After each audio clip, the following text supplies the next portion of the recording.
Ito po mga ka-amazing, si LeBron James. Isa lang target namin dun. Secret. Huwag mo sabihin yung 40,000 ha? Ako, sa akin, pabor sa akin yun eh. Thank you bro for not playing. Pero ano ba totoong nangyari?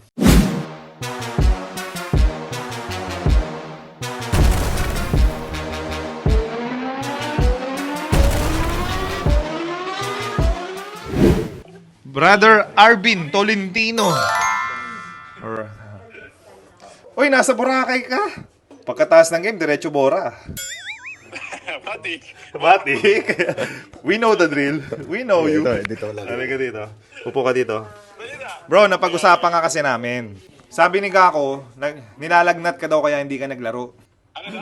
Sabi ng Gako na text natin, nilalagnat ka daw kaya hindi ka nakalaro ng playoffs. Nilalagnat? Hindi ako nilalagnat. Ngayon, sabi ng JJ, kahit daw nilalagnat siya, lalaro daw siya. Ako kilala kita, sabi ko, pagka nilalagnat tong Arvin Tolentino, lalaro pa rin to eh. Pero ano ba totoong nangyari? Okay. Ang daming mga sa social media. Yeah. Kaya nga gusto namin, kaya nga naging topic kasi na-question ka sa comment section ng PBA Moto Club natin. Akala nila, sinadya mong hindi maglaro, o may haka-haka na inutusan ka or scripted o whatsoever. So ano ba talaga nangyari? Sa'yo na mismo manggagaling. Nung game namin sa Ginebra before the quarterfinals, yung last game namin nung eliminations, doon nangyari yung sa tuhod ko. Ang sabi ni Doxy, kilala niyo naman si Doc Anlas, di ba? Of course. Yan yung nag-surgeon ko ever since 2003.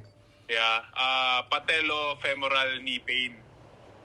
Which, wala akong idea kung ano yun or any. But kasi yung tuhod ko, I've been feeling it since Asian Games.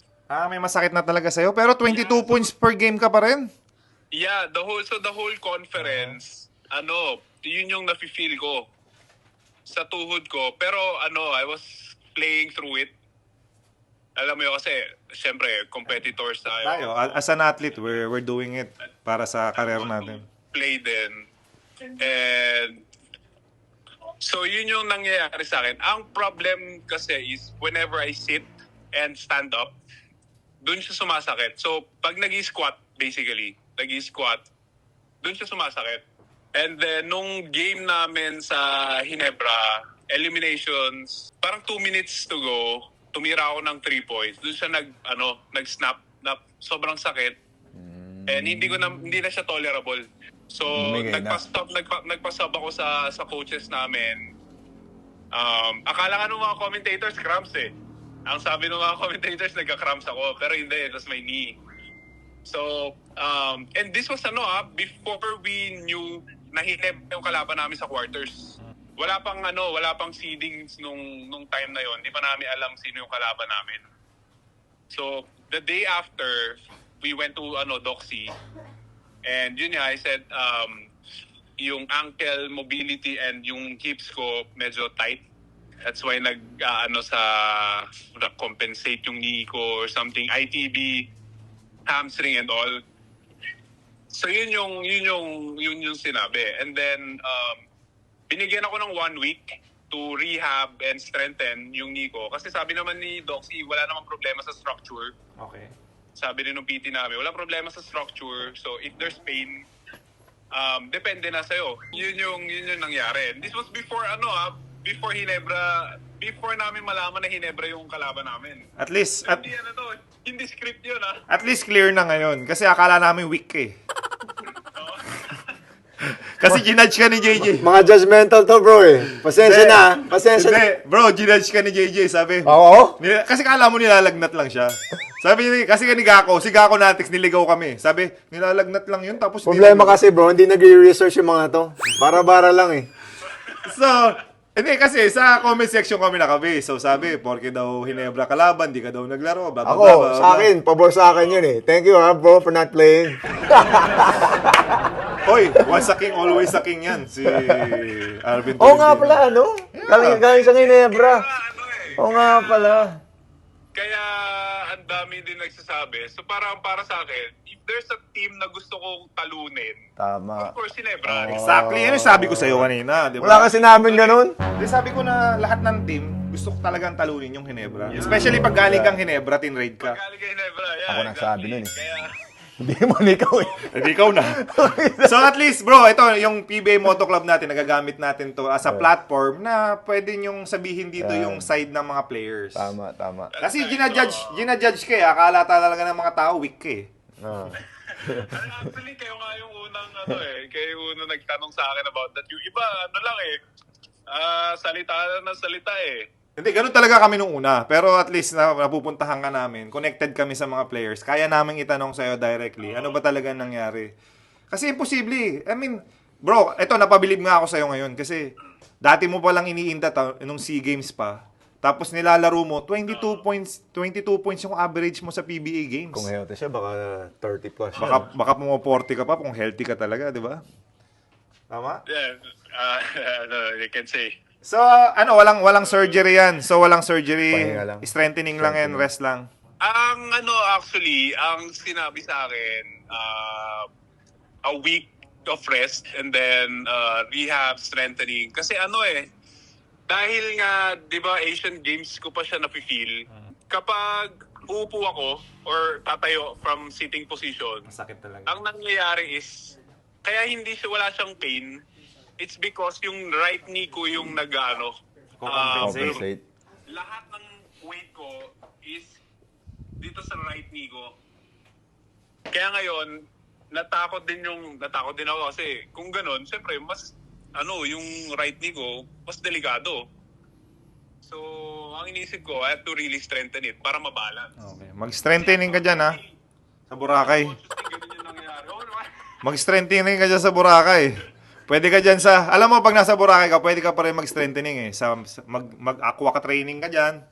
Actually, Sa beach. sand workout is good eh. Yeah, sand workout, di ba? Sad. Okay, so sa mga ka-amazing natin sa Boracay, andyan po yung Arvin Tolentino, pagkaguluhan nyo na. Thanks for clearing it up, Arvin. We appreciate it, man. Yeah. Thank you. Okay. Get well soon, bro. Enjoy ka dyan sa Boracay. Yeah. Arvin Tolentino, you are Amazing. amazing. Amazing. Okay, good luck. Okay, kita tayo sa Bible study natin, okay? Yeah.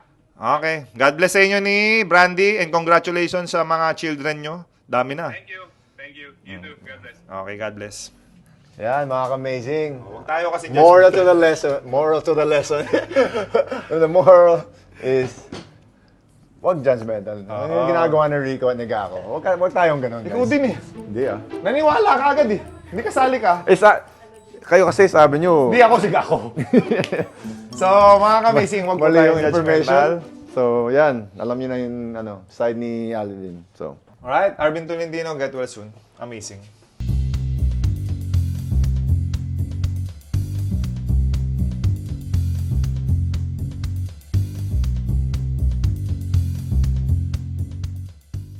So, bro, si JJ, pupunta na namin ikaw sa shop mo. Okay. Kasi galing si KG dyan, di ba? Apo. So, pinagmamalaki ni KG. may yung offer ako, bro. Yeah. Ha? Ready ka ba sa offer ng JJ Helter Brand? Oo naman. Pakita ko ngayon or doon na lang sa shop? Usap na lang para mabigla ako. Sige. Ay, gusto mo yung nabibigla ka, ha? Maganda yung organic. Alright. Don't panic, it's organic. Yeah. Okay, so kita-kita tayo shop mo, brother. Yes, kuya. Ay, kuya. Ano yung balita? Nakita ko yung kay Jonah. Kanina? Totoo ba yun yung kay Jonah? Oh, yeah. I think kasali ka dun sa group nila. Maglalaban tayo. For charity work natin to rin.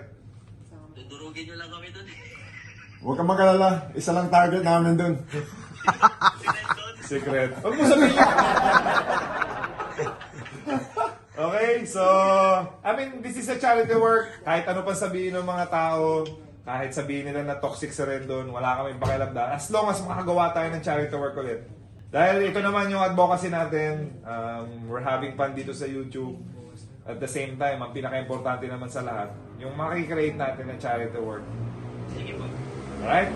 Okay, kuya. So God bless kita sa Japan. Kita-kita tayo, magbalik mo. Yes, kuya. And always stay amazing ka, Brother Dane. Safe flight, bro. Kuya, God bless you. Ingat. Alright. So, papunta tayo kay Dane. Ano yung... Ito ay Tingnan mo worth... sa StockX. Tingnan mo. So ito daw ay worth 40,000 ha? Hindi, dati. Nabili ko ng 40. Pero 40 ngayon... mo binili to? Oo. Tapos, Ngayon, May di ano na. po, may ano po, tingnan mo. Mayroon pang karton, Oo. ibig sabihin. Kasi si JJ, sa mga hindi nakakalam, bili lang siya ng bili. Ang tawag ko dyan ay, bili-bili Lamberto. Bibili niya, susuot niya na isang beses, itatago niya na. So considered to na brand new. Semi-brand new kasi nagamit niya once. Good as new. So ang presyo niya, Pero limited yan. Hindi. yun, 600, Lowest. That's the lowest. 639. Oh. So that is what, 30,000 pesos. Tingnan mo ang presyo ng JJ Helterbrand. Hindi, makikita ni Dun eh. Ay, mas natataas mo pa. Hindi, oo. Hindi sa YouTube lang. Hindi kayo makita kung anong... Sama ka Ayun na naman yan eh. sa Oo. kay Dane sa Facebook niya. I Oo. think pinapalabas niya sa Facebook niya. Dane, ikaw nang bahala mag-decide. Kasi itong Oh, size pa- naman ito, perfect eh. Oh, size 11, paunahan na lang. At meron pa tayo dito. Ito po mga amazing, LeBron James. Size, anong size ito? 10. Yes. Ilalim ba? Erla. Okay, ito naman, nandito sa HQ natin. Okay? Ako na yung box nito. Ito ay 12,000. Kasi bumili ako, binalang ko yung anak ko nito eh. 12,000. 12,000 to, legit. Tingnan mo yung low. ito sir, ah. Almost brand new din yung itsura. Selling for only 4,000. Size 10. With box. Alright? So, Ano ba tingnan yan? mo. Ganda, LeBron James. Diba?